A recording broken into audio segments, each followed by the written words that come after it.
Good morning. As you've already heard, I'm going to talk about the development challenges of Sipaliwini, Suriname.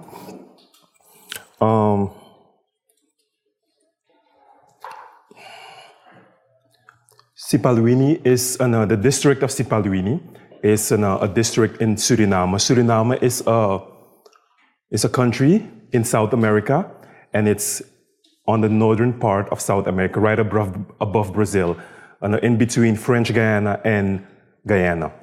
The population is between 500 and 600,000 people, and Suriname is actually considered part of Latin America, but it's also considered part of the Caribbean.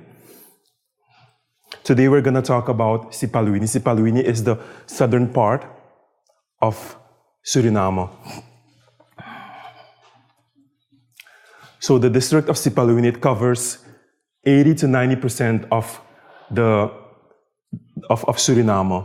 The meaning is it's an indigenous word. It comes from an indigenous word, and it means stone river or rock river.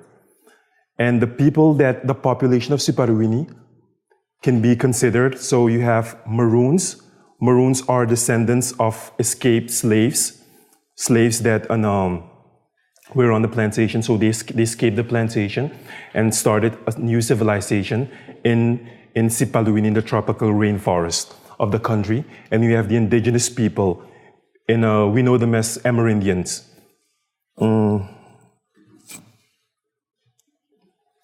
So you have different groups of Maroon people. You have the Pamaka, then Juka, Quincy, Matawai, and then with the indigenous people, you have the Waianas and the Trios. The Trios are located in the southern parts here, close to Brazil, close in Kwamalasemutu. These are indigenous villages, and Palume, certain villages of indigenous people. In the northern part of the country, you also have villages of indigenous people, the Kalinia, the Lokonos. But today we're not going to talk about that. Our focus is this area here, the green area of Suriname. To really understand the reason why this part of Suriname has so many challenges, it's good to go back in history and to look at the history of this specific area. So during slavery, there were a couple of peace treaties with the natives, the indigenous people, and the Maroons between 1686 and 1767. And within these peace treaties, the Dutch government, the colonizers, they accepted the autonomy of these communities. They also they recognized the governance structure of the paramount chiefs in these communities. So that's something to really understand of these peace treaties. So, for example, after the peace treaties, the people in Sipaliwini were not allowed to come to the city without like a pass. The indigenous people, the Maroon people, that was in 1600.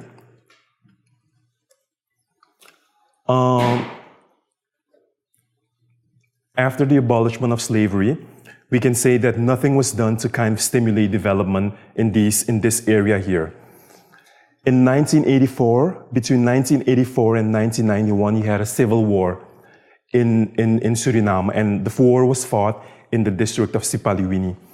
And it was a war between the military and the guerrilla movement, also known as Jungle Commando, and you also had another group, Tukayana Amazonia. And this war destroyed a lot of facilities in Sipaliwini, a lot of schools, and disrupted the health system, disrupted a lot of things. You had a lot of people that fled to French Guiana, which is on the eastern part of Suriname, the eastern part of Suriname. And a lot of people fled to French Guiana, or they migrated to the city. They came into the city. After the war, the focus was more on developing the infrastructure. So developing a good healthcare system, building schools, building economical structure in Sipaliwini. The war was mostly fought on the eastern part of Sipaliwini. So on the border between Suriname and French Guiana. The river is called the River of Maroni. So after the war, the focus was more on building the infrastructure that was destroyed during the war. It's also good to talk about the social structure of the Maroon and indigenous communities. All the villages of Maroons and indigenous people are located alongside the river. You have a couple of villages that are located a little bit far from the river, like Kwamalasamutu, that's all the way in the southern border. But 99% of all the villages are located alongside the river. And the political structure of these villages, in Maroon and indigenous communities, you have a paramount chief. It's also known as a gramang. That's the political leader. So you have different groups of Maroon people and different group of indigenous people. And every group has their gramang, their paramount chief, who is the leader of this group. You have the kabiteng and the basias. The kabiteng is also, you can say, is second in command of the gramang. And the basia is more like an administrative position. So you can have women kabiteng, women basias, but you've never yet had a woman gramang. And the interesting thing is, if you're a kabiteng in a Maroon community, even if you go to the coastal region in a Amerindian village and there's a problem, you can speak, and there's no kabiteng there, you can speak you can solve the problem. Because that's what that position is, kind of like, you can you mediate. And in Maroon community, these political positions are matrilineal. So for example, if I'm a kabiteng, my sister's child will become the next kabiteng. Or if I'm a gramang, my sister's child will be the next gramang when I die. But in Maroon community, usually it's established through an oracle. In indigenous communities, usually it happens, there's a kurutu, a meeting with different people in the villages, and it's passed on from father to son. So there's a meeting, and the father decides who is going to be the next gramang. Usually they look at certain personality traits, physical features, and honesty, respect, patience. That's in indigenous community, but in Maroon community, it happens through an oracle. This is one of my favorite pictures. This guy is the late Gramang Gasong. This guy here is the late Gramang Gasong. He's the paramount chief of the Njuka, a Maroon group in Sipaliwini. This one here is my Gramang. He is the late Grama Foster. He is the paramount chief of another group. And this is in 2010, before he died, they gave him a golden staff. So everything you see here is gold. Well, not the wooden part, but this part is gold. It's pure gold. Even the crown is gold. Yeah, but this shows you the amount of respect that these people have in their community, how much the people respect them. So for example, if the president of Suriname goes to Sipaliwini and he goes to the region of this group, it's mandatory that he pays a visit to the Gramang. And he has to tell him in advance that he's going to pay him a visit. If he doesn't and he comes to the village without telling him in advance, he doesn't receive him. So the Gramang doesn't receive him. So that's the amount of respect. But also there's also a political element to that. Another challenges in these communities in Sipaliwini: the local government, environmental sustainability, and social and legal status of these communities. So this is the local government structure. It's a decentralized government structure. So in 2002, there was a agreement between Suriname the government of Suriname and the IDB, and they implemented the decentralization program. And all of the districts in Suriname were decentralized. And Sipaliwini became decentralized in 2010. They divided Sipaliwini in 7 administrative areas, and every area had his district commissioner. So every area had like a local government system. And they were responsible for managing that area, but also developing it. So the main challenges of these decentralized government is, for example, legislation. Legislation is one of them. So, for example, Sipaliwini has council members, and they have the authority to make laws. But due to the fact that they don't have the capacity, their education is I mean, these are people who have been chosen by different political parties, and in the community, they don't have the capacity to make these laws. But if they ever like were assertive and like drafted laws, these laws could become laws in Sipaliwini. So usually these laws could go to parliament, and when they pass parliament, they can become laws in Sipaliwini, but they don't have enough capacity to do that. Civil participation.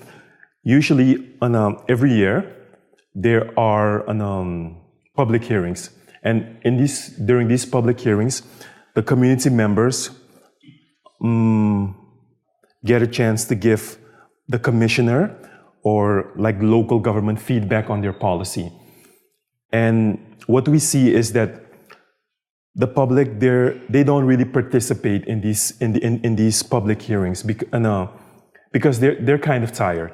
I mean, every year you participate, you give feedback, you tell the commission, you tell the local government what your problem is, and they don't see any changes.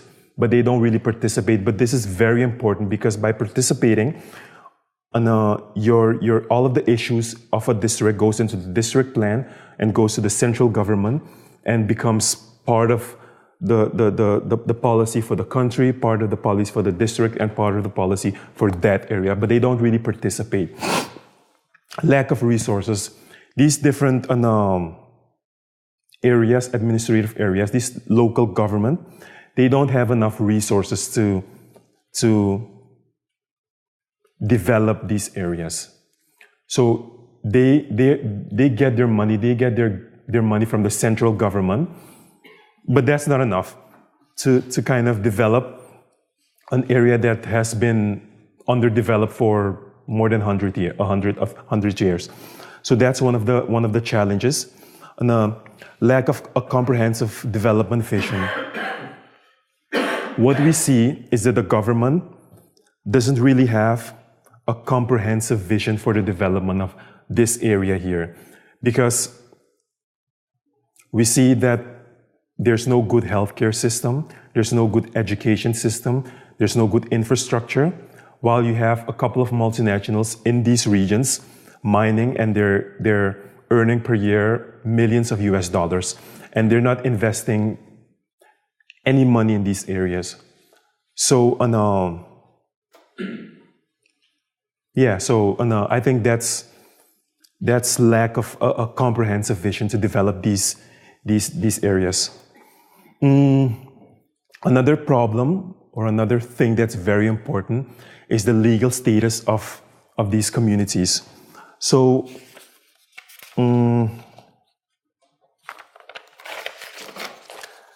the basis for the legal status of these two groups can be found in the UN Convention on Indigenous and Tribal People, 1998, number 169, the United Nations Declaration on the Rights of the Indigenous People Collective Land Titles. So these conventions, they give these communities equal rights to land, rights to recruitment and condition of employment. So a lot of rights. But this convention here has not been ratified by many countries. So Suriname also didn't ratify these conventions. So in other words, the legal position of these communities is very weak. So for example, a practical something that actually happened. A multinational signed an agreement with the government without even engaging with these communities, with one of these groups. So the problem was it caused a lot of problems for this group. They had a lot of these people were mining gold in a certain area. They had to be removed by force. It created a lot of problems because the community was also not happy with that. But one of the rights that can be derived out of this convention is that these communities should be informed before any concession is given in their traditional territory. And they should also give their consent. It's called FPIC. FPIC. So that's one of the major problems. Another problem is there's no legal mechanism establishing participation. So, for example, when mining concessions are given in these areas, there's no legal mechanism that allows these groups to participate before these concessions are given out in their traditional areas. Another problem is environmental sustainability. You have deforestation, which is caused by mining. A lot of small-scale miners cause deforestation. And in a research that was done it was done in 2005, it was shown that 10 to 15,000 people find work in mining in Sipaliwini. And that also affects the forest, because what they do is they just cut the forest down and start mining. Another problem is the use of mercury. In another study that's been done in the same period, it showed that in the different areas where you have small-scale miners, there's a high percentage of mercury in newborn babies, which affects the health of the youth of these people negatively. And you can also see that in these areas where you have a lot of mining, it also affects the access to safe drinking water. So, for example, when I was younger, when I was going to Sipaliwini, I could just drink water from the river. Now you can't do that in certain places. So the women and the children have to travel to the creeks to fetch water, and it also affects them because the men are in the mines and the women are in the village. And so the women have to take care of the family and they travel to the creeks. It affects them negatively. But there are a couple of opportunities for development in Sipaliwini. You have a lot of investments in Sipaliwini, investments in tourism, and cultural and ecotourism. That's also one of the products that Suriname sells to Europe, sells to the Caribbean, and sells to the US, because you have a lot of tourists from the US coming to Suriname to see the culture, but also the tropical rainforest, the experience. 99% of our tourists come from the Netherlands, Europe, and a small part come from the Caribbean and French Guiana. So that's a good thing, and that's also kind of what, on paper, what the government is pushing. Entrepreneurship. A lot of these members, these community members, they're very entrepreneurial. The women, they sell their goods in French Guiana to earn money, and they do a lot of agriculture, sell a lot of agriculture products. And another opportunity is the legislation for Sipaliwini. So if these council members, if they can understand and if they're educated and understand the amount of power they have, they can transform this whole district and turn it into something else. So I've spoken about the history of the country, the history of the district. I've spoken about the challenges. I've spoken about the opportunities. But for me, it's important because, when you look at these challenges, you can find them everywhere in the world when it comes to indigenous communities. It's not very specific to Sipaliwini or Suriname. So I was just wondering, what you guys think of these challenges, what type of ideas you guys have to solve these challenges. Thank you. That was my presentation.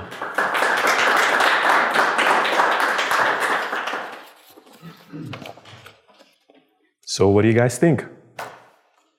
Could you please talk a little more about the power relations between these the local chieftains and the public officials or the politicians? How does it work? And you mentioned about there are a couple of multinational companies working out there, but still there is no investment from their side. So then whom do they connect or go through? Okay, so I'm not going to say the name, but the multinationals, they pay taxes. They pay taxes to the central government. And the investment they make in these communities is like building a small house, a traditional house, building a small bridge, and buying a TV for a chief. And compared to the amount of money they're taking out of these communities, that's nothing. It's like there's a university in Syracuse, and all the tax goes to the central government, but the money's not invested in Syracuse. Does that make sense a little bit? Yeah, it does. But when the local chieftains are so powerful and important, they do not go to receive the president or whatever you have mentioned. So how does the power relation works? They bargain for all these things if they are allowing this particular economic activities in their place and region. Yeah, but that's also part of the convention I told you about. So their power is limited to the community and the community members, because the central government, they are the ones that negotiate these deals with the multinationals. So if you're not included in the negotiations, you can't speak after everything is agreed upon. You can't press the government or press these multinationals to invest money in your community if you're not included. So that's the whole thing with the FPIC, the convention where these people need to be informed and give their consent about these multinationals working in their traditional land, traditional territories. Did I answer your question? I will probably be lying. I think what he was trying to say, was like you talked about the chief of the chieftains of the village, and you have this president there. So there is a level of power in between those leaders. Yes. So how do they recognize the level of authorities that each of them have? Like maybe the president is for the country. Yes. So how does he see the level of the chieftains of that? So that's the thing. Politically, and the president sees these traditional leaders as leaders of Maroon groups or indigenous group. When he goes into the Sipaliwini, it's respectful to communicate with them, to give them that level of respect. But on a more formal basis, because their position is not they don't have like a legal, it's not organized by law. It's organized by the tradition. So it's more like a political move when the okay, you understand what I'm saying? They have to respect the chief, or during the elections they'll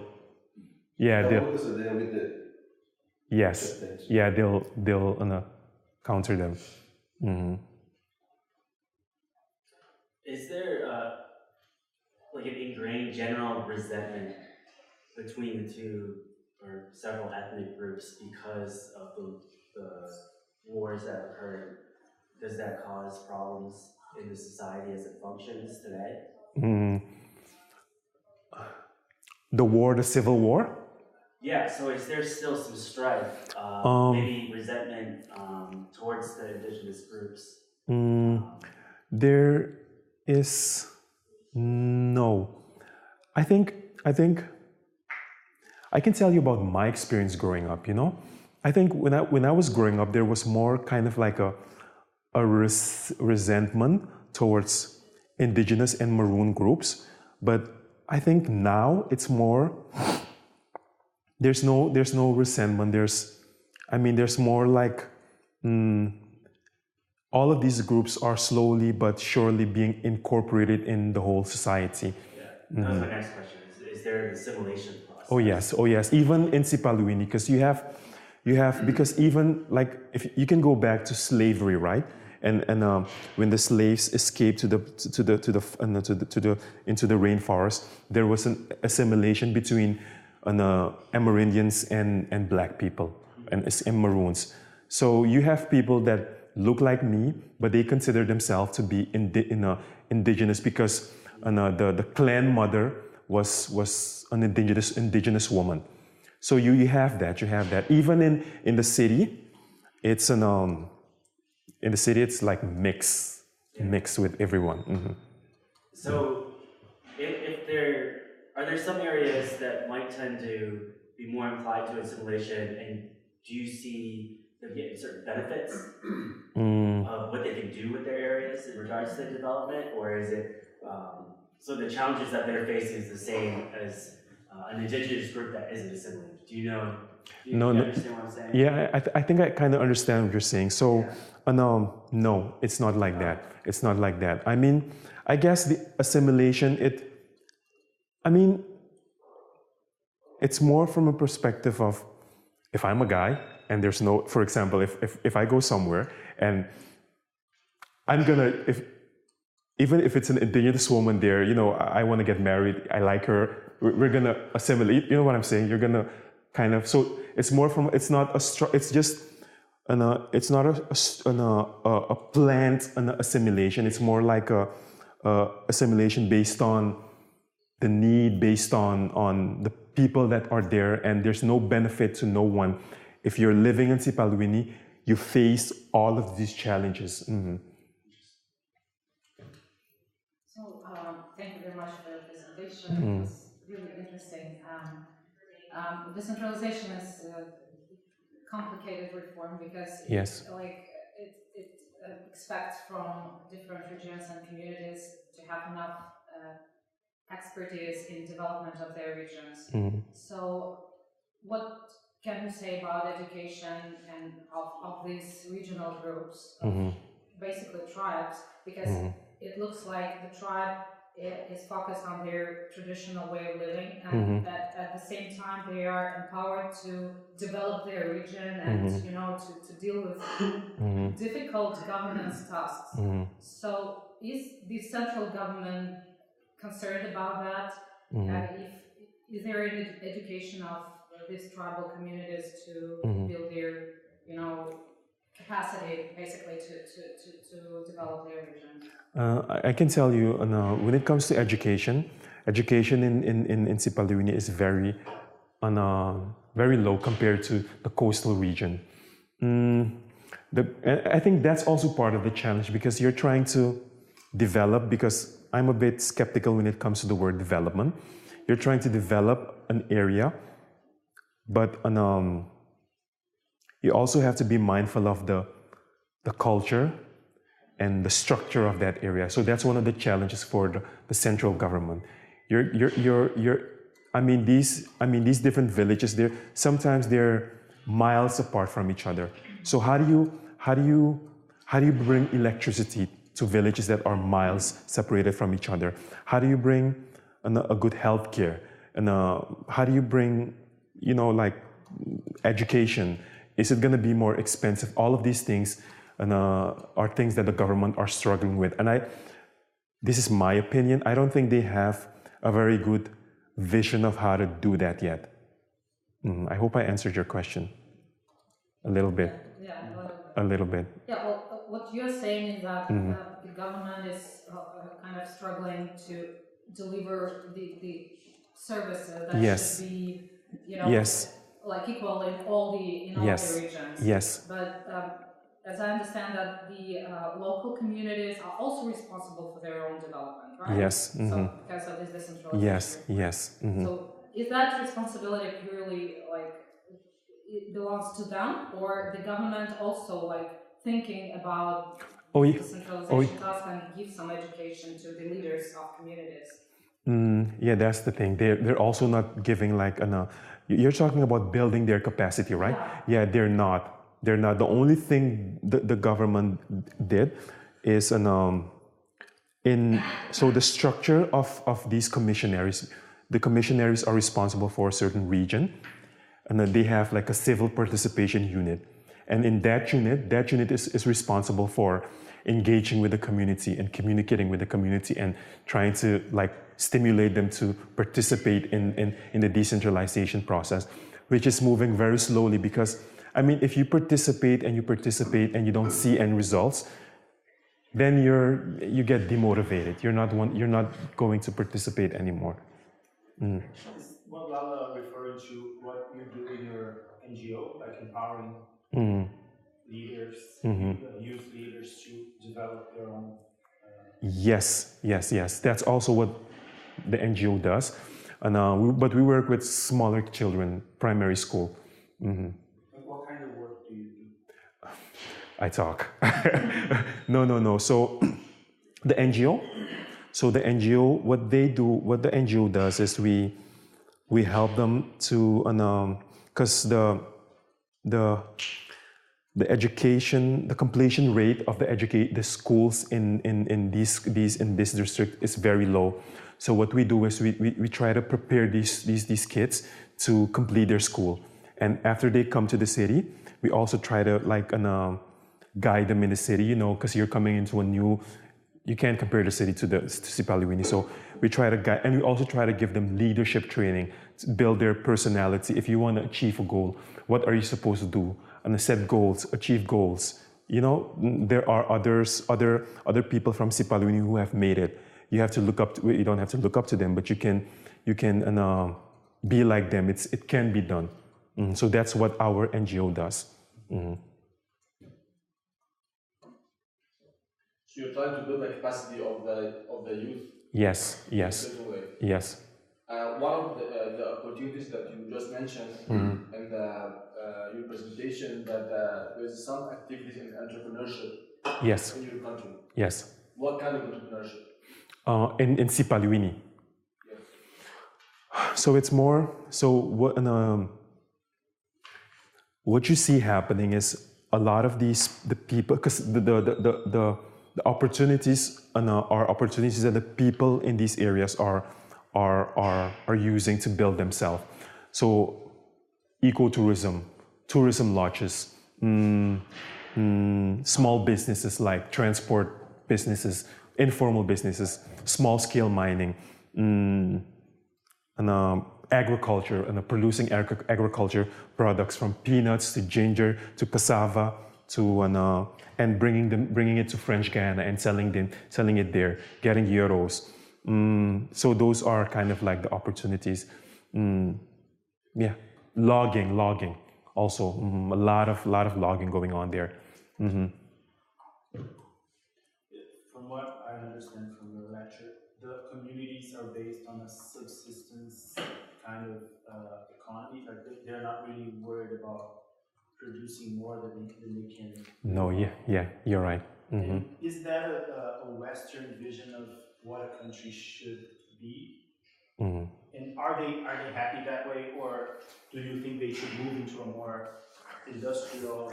See, that's the thing. That's also the thing. That's also my issue with the word development, right? Because when you're talking about development, you have a certain vision of how you want the place to look like. I have a certain vision of how I want the place to look like, but usually when you go there, you see that the people there have another vision of what they think of development. And so what I've noticed is the older generation are more content with the way things have been, and the younger generation they want hospitals, they want houses, they want cars, they want everything that's in the city. So you're seeing a movement from Yes. young people Yes. to the... Yes. All of them. I mean, because of the gold. Because you can. So for example, if my village is here, right, I can go right in the back of my village, and work like try to get some gold, and if I do that for maybe a week, a month, I can earn more than the teacher And why would I be in school if I can earn more than a teacher? I can buy a car. I can, do so many. So why would I be in school? So they're aspiring to get more material and due to the mines. I hope I answer your questions. You mentioned about the mining activities. I think it has a lot of impacts on the environment, pollution.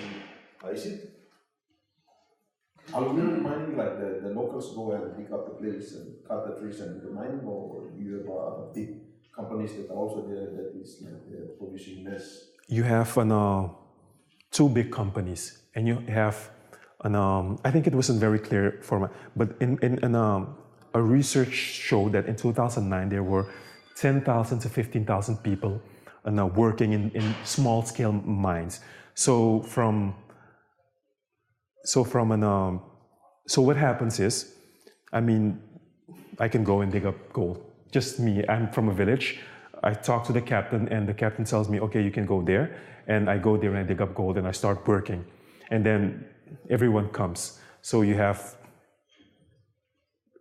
with mines, with these small scale mine, you have a lot of things that come, like everything that you can imagine.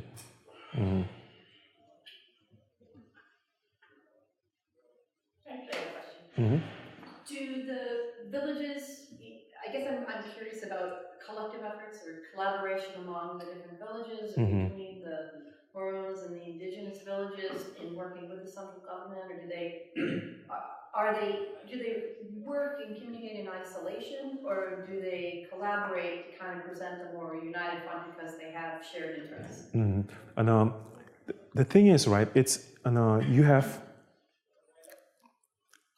you have a certain group like the Samaka. They live kind of in the southern part of the country, and what they did is they've organized themselves they went to the OAS. And they made a case for their land rights, and I think OAS charged the government, and the government needs to respect their rights. But not all groups do that, and they don't. It's also difficult to work with each other because of the location. Sometimes they're separated by mountains or hills, so it's difficult. But some of them do. I'm interested in relations between the Netherlands and the former colonizers. The Suriname. So what is the foreign policy at the moment? In Suriname, and how do you treat Dutch people? I think the thing is, right, and the government that is in Suriname, it's in power right now, is very anti-Dutch. This government that's in power right now. So they. So you speak Dutch, yeah, right? Yeah, so I speak. It's your national language? Yeah, the Dutch is the national language. This government is very anti-Dutch because of the precedent and tensions between the Netherlands and Suriname, and then the history also.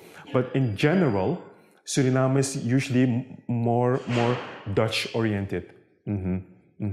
But this president is more Caribbean-oriented and more Latin America-oriented. But he's very anti-Dutch. These old chieftains, do they have they have some direct connection or some relations with the colonizers? Like independent. It's an independent republic. No, I'm not talking about the republic as such. I'm talking about the local chieftains who if they have seem to have the independent powers or that stature. So do they have some independent relations irrespective of the dominion of the republic with the colonizers, the Dutch people? No, they don't. They only like all the daily transactions are through the government of the day. Yes.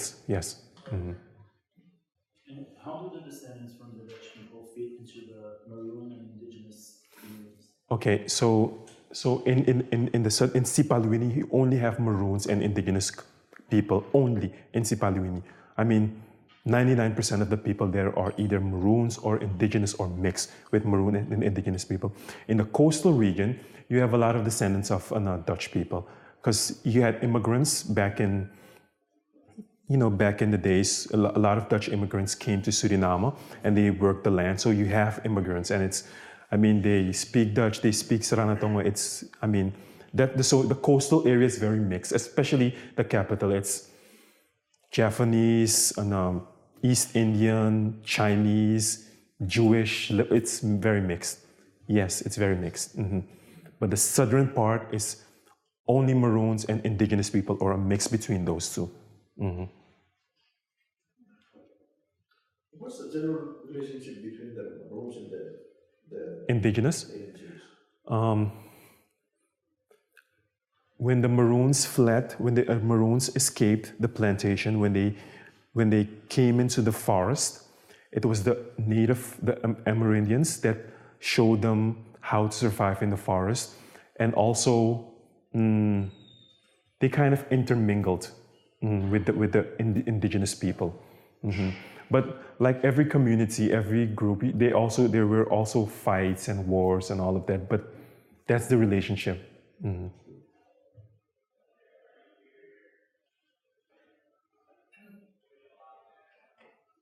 So just a consideration. In challenge, I think that the most important topic that you have to think about is, empower people. For that, you have to include education, as well as said. And but also you have to build a more strong regulation system and stronger laws in order to allow people to organize within the civil society, maybe the groups, the native groups, to have governance and to build a more cohesive society, because I consider the problem that you have is more a social problem, because it's a very divided society. So you have to build a stronger cohesive society. Okay, thank you. Yeah, I do consider you have to think about that. And I would like to know, do you access the World Bank funding? Do you have access to the World Bank? Oh yes.